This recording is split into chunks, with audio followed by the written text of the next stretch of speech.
May finlash po na AR na may pangalang Clarice Ontiveros. Kaapelyido ko po.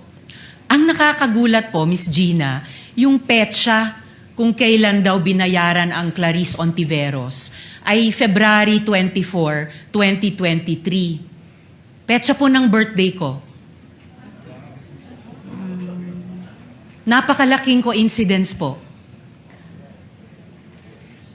May reaction o comment po ba kayo sa ganong pambihirang detalye ng petsa?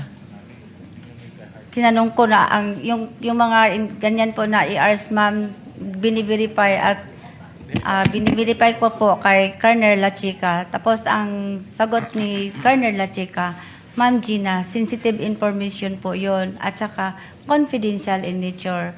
At saka din siya naman po, ma'am, ang may alam. Siya po ang nag-implement po ng mga activities na in relation po sa confidential plan. At siya po ang itinalaga ni Vice President Sara Duterte na security officer po.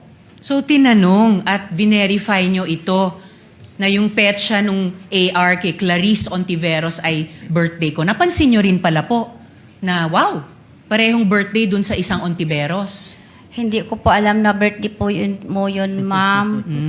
Sabi nyo kasi tinanong nyo at verify nyo kay Colonel La Chica. Tinanong ko lang po yung, kasi may iba pong ERs doon, ma'am, na wala pong firma, meron pong name. Ang iba po, walang date.